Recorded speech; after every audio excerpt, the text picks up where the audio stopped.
अस्सलाम वालेकुम। जुम्मे का दिन है, फर्स्ट सेशन क्लोज हो चुका है और 82,136 पे इस वक्त हमारा इंडेक्स है और पोजीशन आज आप देख सकते हैं ये कंटिन्यू मार्केट जो है वो ऊपर से थोड़ा सा नीचे आके अप ट्रेंड में ही रही है और अभी तक 82,000 इंट्राडे हाई और ऑल टाइम हाई पे ट्रेड कर रही है। स्टॉक्स की पोजीशन भी काफ़ी ज़्यादा बेहतर तरीके से रही है। काफ़ी सारे स्टॉक्स में जो प्रेशर था कल के दिन का वो एब्जॉर्ब किया है, थोड़ा सा मेंटेन हुए हैं, कुछ ऊपर भी आए। एयरलिंक वगैरह में अच्छी पोजीशन है। सुहेल साहब, क्या रिकवरी आज के दिन नज़र आ रही है या आज जो फुट्सी का आखिरी दिन है तो सेलिंग रहेगी और उसके बाद मंडे से सही होगा सारा काम? देखो, जो सब्र करेगा शेयर तो डबल हो जाएंगे सारे। सही है। अब मसला ये आता है कि शेयर गिरता हो ना, किसी से बर्दाश्त नहीं होता है जी। और जब आंखें खुली होती हैं, दिमाग खुला होता है तो ऊंच नीच तो शेयरों में होगी ना। लेकिन अभी नज़र आ रहा है कि इंटरेस्ट रेट गिर रहे हैं और कल जो टी बिल्स हुए हैं वो भी लोएस्ट पे हुए हैं 3-2.5 साल के, 30 महीने जी। फिर फेड गिरा है 50 बेसिस पॉइंट। फिर हम अमेरिका में हमारे साहब लोग हैं। फिर आपका जो ये अगले हफ्ते में सारा जो रोल ओवर है, IMF है, फिर ये सारी चीज़ें अगर हो रही हैं और आपको नज़र आ रहा है ग्रोथ भी पाकिस्तान के अंदर बेहतर हो सकती है, ट्रेजेक्ट्री भी सही है, तो स्टॉक अगर नीचे हैं और गिरे हैं अपने हाई से और आप तो उसके बाद तो फिर वेट ही करना चाहिए ना, जो स्टॉक का प्रॉपर इन्वेस्टर होता है। सही है। रिकवरी देखो कौन से स्टॉक माना शुरू हुई, जो गिर चुके थे उनके अंदर रिकवरी आ गई। हब पावर थोड़ा बेहतर हुआ, रुका हुआ है। अब सिर्फ बैंकें बेहतर हो रही हैं जो गिरी हुई थी और अभी अपने हाई नहीं मारे। आपने भी कल अपने वीडियो में किया ना कि अभी आपने हाई नहीं मारे। सिर्फ आप हाई पे जो है वो ईफर्ट है या FFC, बाकी तो अभी भी नीचे ही है। या कह सकते हैं FFBL है जो ऑल टाइम हाई नहीं है लेकिन रीसेंट हाई है। तो सिर्फ फर्टिलाइजर में काम है। तो फर्टिलाइजर समझ आता भी है कि फर्टिलाइजर के अंदर आपको दो तरह से एडवांटेज होता है। कैपिटल गेन तो अब होना शुरू हो गया, लेकिन ये डिविडेंड की वजह से एक ईल्ड जो है बड़ी शानदार। और आपके यहाँ जिस रेट पे ये कारखाने मिल रहे हैं उस रेट पे लगाने बड़े मुश्किल है उनकी वैल्यूएशन। तो डिविडेंड ईल्ड की वजह से ये हमेशा इंस्टीट्यूशंस की बड़े स्मार्ट मनी की पसंद रहेंगे, ये बैंक्स, खासतौर पर 2 सेक्टर। बाकी के अंदर वॉलेटिलिटी रहती है, इवन ऑयल भी कभी वॉलेटाइल हो जाता है, लेकिन इस दफ़ा जो पाकिस्तान ऑयल फील्ड है उसके तो कंसिस्टेंसी है। यही ईल्ड वाला चक्कर है उसमें। और माड़ी भी आपको सबको पता है ईल्ड है। इस तरह पावर सेक्टर में आपको one of the best stock है। फिर इसके बाद आपका जो पांचवा जो सेक्टर है, इसको एक और डिफेंसिव और बैकबोन जिसकी मजबूत समझी जाती है वो फार्मास्यूटिकल है। और फार्मास्यूटिकल भी स्लोली ग्रेजुअली अपने रेटों से ऊपर प्राइस इन करते हुए हालात के साथ साथ हेलियन हो, चाहे हाइनून हो, चाहे फिरोज हो, सब ऊपर है। तो ये पांचों सेक्टर जो है वो जो पहली सफ में होते हैं ना, सिपा सालार जो होते हैं वो इस तरह, तो वो रिकवर होती है। ये भी सब गिरे थे ना।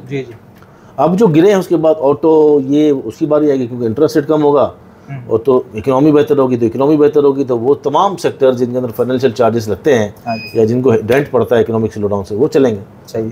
तो पहले जो गिरे वो चले हैं, वो इंडेक्स को लिफ्ट करेंगे। इंडेक्स एक दफ़ा ब्रेकआउट हो गया तो ये दोबारा दूसरे स्टॉक भी चलेंगे। और अगर आपको मेमोरी याद नहीं है किसी की तो ये पीछे चला जाए थोड़ा, दिसंबर में 67 से 59 हुई थी। 59 के बाद जब चली थी तो पहले बैंक चले थे, फिर पहले जो 38 से 49 हुई थी, 49 के बाद जब गिरी थी 44 तो 45, तो फिर वापस बैंक चले थे, तो फिर उसके बाद दूसरे सेक्टर। तो ये step by step first year, second year, third year चलता रहेगा।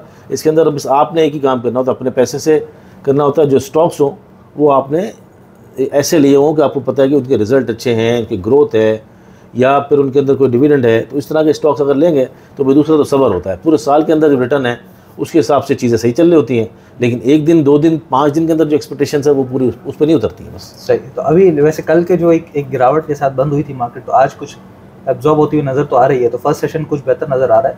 सेकंड सेशन में क्या एक्सपेक्ट कर रहे हैं? इंडेक्स तो चले बेहतर ही है, लेकिन स्टॉक्स भी बेहतर क्लोजिंग दे पाएंगे? वीकली क्लोजिंग है या जो हमने जो ओवर द ईयर्स देखा है, जब ब्रेकआउट कोई चीज़ हो जाती है तो फिर तो ब्रेकआउट होती है ना प्रॉपर। सही है। इंडेक्स ने रीटेस्ट कर लिया ब्रेकआउट करके। हाँ जी। सबसे बड़ी बात है। भले एक हमने देखा था कि पूरे चोक हुआ, एक जो एरिया हमें नज़र आ रहा था, हम देखते हैं, इस पर बात करते हैं।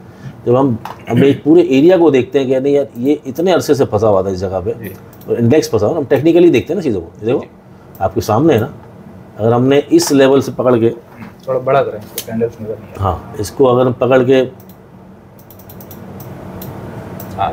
सही से अब इस लेवल से हम चले ना, तो हमने ये पुराना सारा उसने तोड़ दिया। ठीक है। हम यूं खड़े हुए थे यहाँ पर। सही है। और इसी को ब्रेक करके नीचे आ गया था। ठीक है। जब इसको ब्रेक करके नीचे आ गया तो अब इसने देखो ना ये साइडवेज बना लिया पूरा। अब जब यहाँ से इस साइडवेज से जब आहिस्ता आहिस्ता आहिस्ता करते हुए ऊपर चला है, ये 77,500 से चला है ना, उसने जब उस ऊपर जंप मारा तो हमने इसको इससे कनेक्ट कर दिया।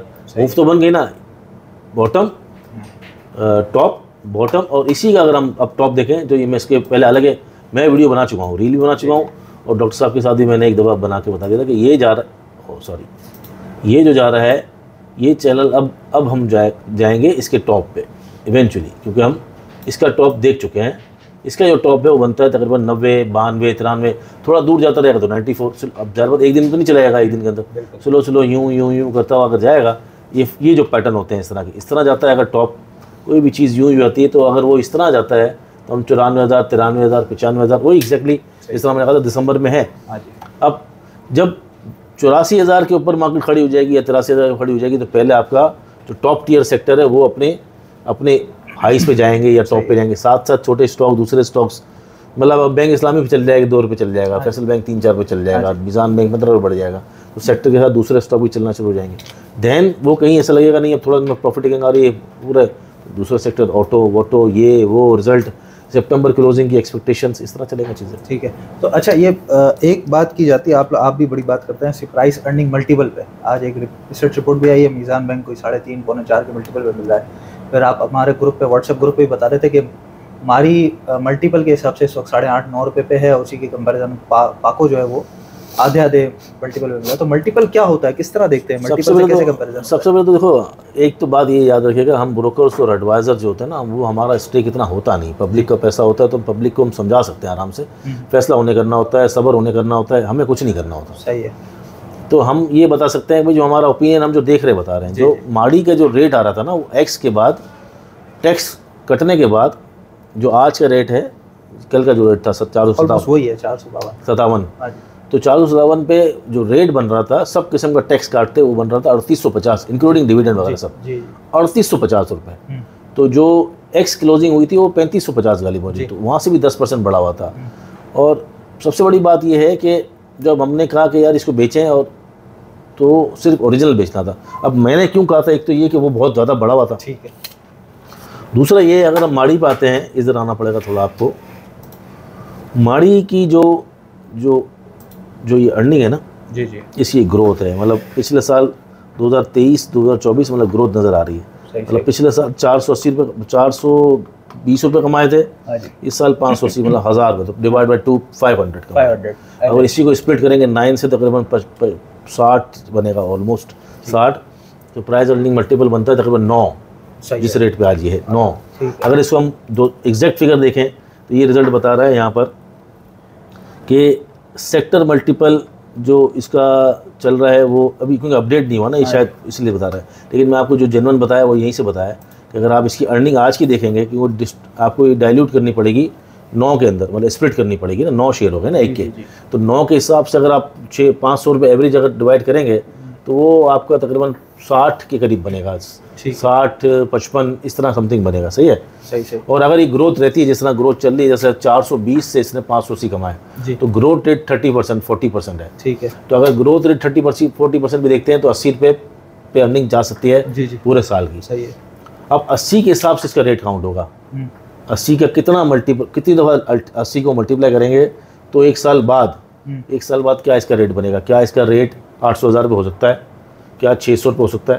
तो अगर 8 के मल्टीपल भी होता है तो कितना रेट हो सकता है मल्टीप्लाई बार? अगर 10 से मल्टीप्लाई करेंगे तो कितना हो सकता है, ये देखना। क्योंकि अगर आपको इसको कंपैरिजन करें तो किससे करोगे? ठीक है। इसी सेक्टर की सबसे मल्टीपल होता क्या वैसे? ये मल्टीप्लाई आसानी से कैसे समझेंगे लोग? जो अर्निंग है ना, अर्निंग पर शेयर किसी कंपनी की पूरे साल की है, जो करंट आई है वो, और पिछले साल की भी ले लें तो आपके सामने एवरेज आ जाती है। एवरेज। अब आप अगले साल की उसके हिसाब से ग्रोथ निकाल सकते हैं। ठीक है। लेकिन अगर आप कुछ भी नहीं निकालना तो जो अर्निंग आई है ना, उसको मल्टीप्लाई कर दें। 1 से मल्टीप्लाई करें, 2 से मल्टीप्लाई करेंगे तो आपको 2 का मल्टीपल कराएगा। ठीक है। मतलब आपकी जो कंपनी की जो अर्निंग है उसके 2 के मल्टीपल पे आप शेयर खरीदने को तैयार है। दुगना। ठीक है। मतलब कंपनी की अर्निंग 100 रुपये है और मार्केट में अगर 200 रुपये रेट चला है तो मैं उस रेट को लेने के लिए तैयार हूँ। ठीक। मुझे कंपनी वो सस्ती लग रही है क्योंकि एवरेज मल्टीपल जो हमारे पाकिस्तान स्टॉक एक्सचेंज का है वो 5 है। इसका मतलब 5 तक की जो कंपनी है वो सस्ती है। ठीक है। तो दुनिया में जो मल्टीपल है वो 30 तक भी है। ठीक ठीक। इंडिया का 18 से 20 है। सही है, मतलब 100 रुपये की कंपनी 3000 रुपये में खरीद रहा है। 2 से 3000 में मिल रही है। अच्छा, अब माड़ी पर वापस आते हैं कि माड़ी का मल्टीपल जो इस वक्त मिल रहा है वो तकरीबन 8, 9, 10 मिल रहा है। सही है, ठीक है। अब इसको कंपेरिजन कैसे करेंगे? इसकी इस सेक्टर की सबसे बेस्ट कंपनी है, पहले तो मैं बता दूं इसकी जो अर्निंग है ना, ये जब हम इधर ले आते हैं 128 रुपये की अर्निंग है। ठीक है, 128 रुपये।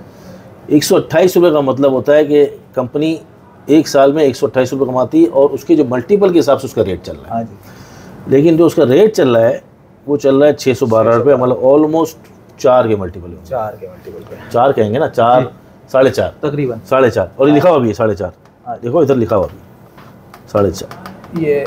हाँ जी। लेकिन ये सेक्टर पी रेशियो से सस्ता लिखा हुआ है कि इसके अंदर OGDC PPL है जो कि इनकी हालत खराब है, की बहुत अच्छी है। लेकिन बेस्ट ऑफ द बेस्ट अगर सेक्टर से हम कंपेयर करेंगे, इसकी भी ग्रोथ अच्छी है, इसका भी पे आउट ऐसी है, हैंडसम पे आउट है। सही सही। इसकी भी मतलब पूरा इसका ये उसकी आधे रेट में मिल रहा है। हाँ जी, ऑल तो नॉन शरिया है ये। हाँ वो अलग बात है, लेकिन कंपैरिजन के लिए माड़ी पेट्रोलियम जो है वो अब इससे डबल हो गया है। सही सही। अगर हम सारी फंडामेंटल लिखें, लेकिन ग्रोथ ओरिएंटेड है, फिर उसकी जो काम है थोड़ा गैस का भी ज़्यादा है, बहुत सारी चीज़ें। लेकिन फिर भी इस लेवल पे जब सेलिंग आएगी, क्योंकि देखो ना सप्लाई नहीं है, अगर सप्लाई अगर नहीं है तो ये हाल है कि भाई मार्केट गिर रही है, परेशानी है, या इस तरफ ज़्यादा नहीं लाभ हो रहा। लेकिन जब सप्लाई आएगी बोनस की तो उस वक्त क्या सूरत हाल होगी, तो उस हिसाब से लोग अपना फैसला करें। हम तो अपना ओपिनियन देते हैं, इसके बाद लोगों का फैसला करना।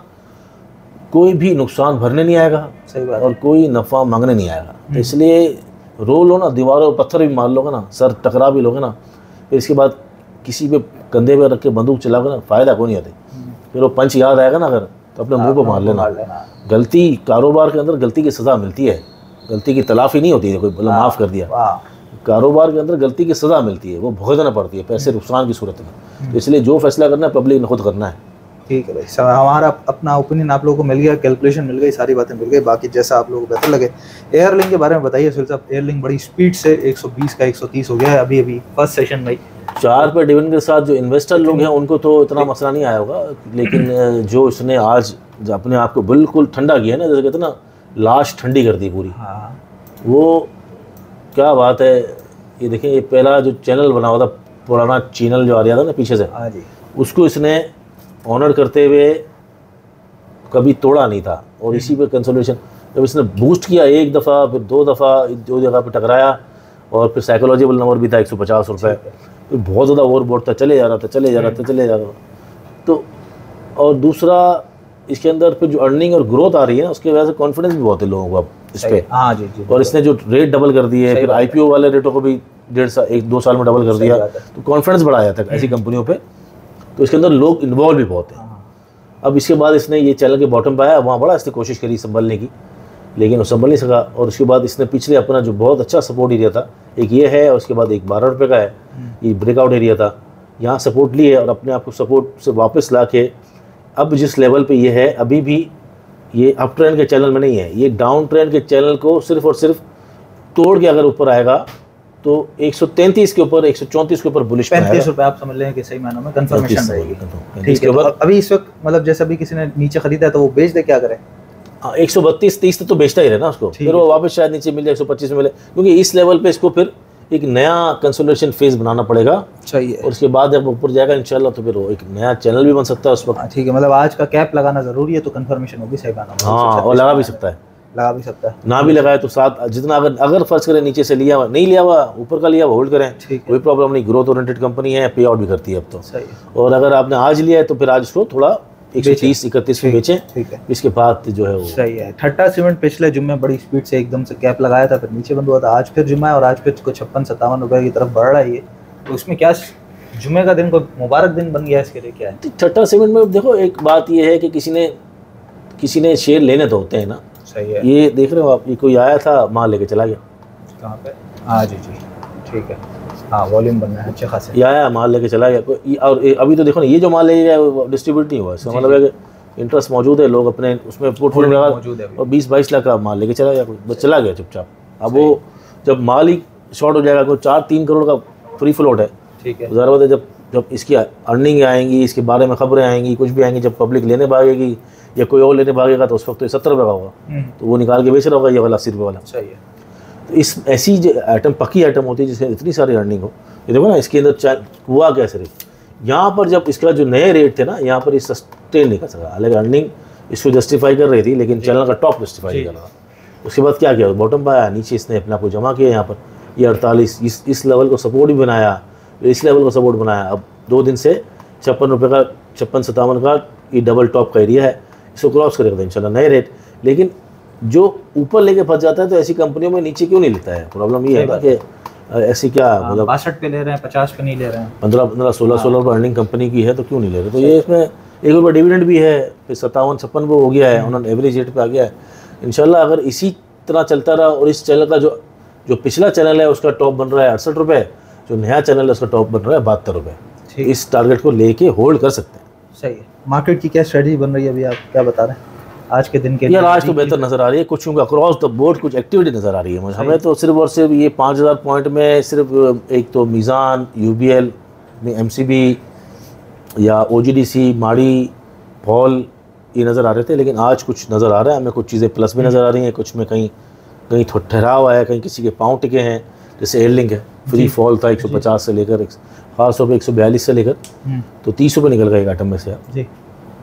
तो अगर हम 30 रुपये को करेक्शन में लेकर आए हैं, 120 रुपये तक आ गया कोई चीज़, तो 20-25% करेक्शन हो जाना, ये एक स्टॉक ठीक ठाक रिफ्रेश हो गया ना जी। अब इसी तरह बहुत सारे स्टॉक, कोई 50 मतलब फिबोनाची पे कोई 30%, कोई 50%, कोई गोल्डन, कोई मंथली सपोर्ट पे खड़ा हो गया है, कोई चैनल बॉटम पे खड़ा हो गया है, कोई चैनल तोड़ के नीचे खड़ा हो गया है।